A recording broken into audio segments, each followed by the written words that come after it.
ومیز یا چې کیما دو بو گلیش دی گنینا دی یا په د گردنالی گلیش میز دی گنینا دی چې د کیما تیر شوی میاشتو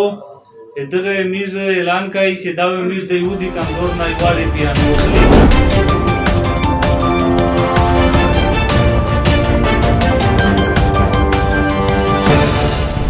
السلام علیکم زه ساخی زمان انصاف یم تاسو په خدمت حاضر یم تاسو ته پاته دو چې په باندې شه لاک ډاون دا بلکې په باندې شه په ټول پاکستان شه دا د کاندرون په کېرشه نوستي کاروباري نه نشتا خلک غریب خلک دا د باري او ډېر لوی چې کې مدو په سختي په کېرشه باندې دی په کاروبار دي غون بس درکار خلک تا دغه د پر پچار دو چې د مالکون چې کین دي چې دا پیسې د یوامیا شو بالکل تفریشي نواز خان مستری ماشیه بانی شاه چې کیم ملګری دي او کیم یارون دوستون دي او کیم یا چې کیما دو په ګردانالی شه او بوګلی شه مشترک رې درون دي تمیز ډېر د خپل طرف نه داو سلام او هر کلای وي همیشه دې پورا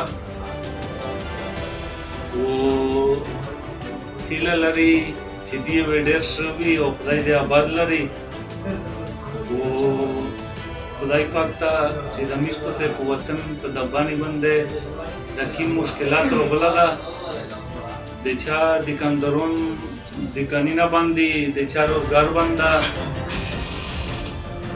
او یقینا چې نن سبا ډېر غربت ته او هغه نه بعد زه د غونډې ملګری او د غونډې ډېره شکریا ادا کوم او اعزاز خان یو اعلان وکړو میز داده کا اسلام آباد شنوسوي چې دوی وویل چې یاره میز چې کیمیا چې کیما دو کرې درون دی په ګردنالی شه په بوګالی شه هغه میز کریا معاف کوي او دوی چې دا د بانی د کندرونه سره او د بانی عوام سره اعزاز خان سره د خدای شو کو دا د ډیره چې کیما دو د نامو د غیرت او د پښتې غټه خبره وکړه او خدای ستاسو دا دعوت میږي اور وې د و میږي چې کیما دو چې سمره چې کیما دو په بو غلی شه دی غنینا دی یا په د ګردنالی غلی شه میږ دی غنینا دی چې د کیما تیر شوې میاشتو دغه میز اعلان کوي چې دا میز د یودی کندور نه ایواله پیانو وخلی دا میز مخې وکړي چې کیما دو نه خو سنوي خو خدای کمیستا چیرې موقع وکړه به ان شاء الله میز د دغه باندې خو ورته پورا او د دغه پښتنه خو ورته پورا چې څومره میز سره دغه خلک ملاتړ کړه دا میز دغه شکریا ادا کوي او چې میز سره په کلا خیل یونن کونسل شه څومره یا دغه خلک امداد کړو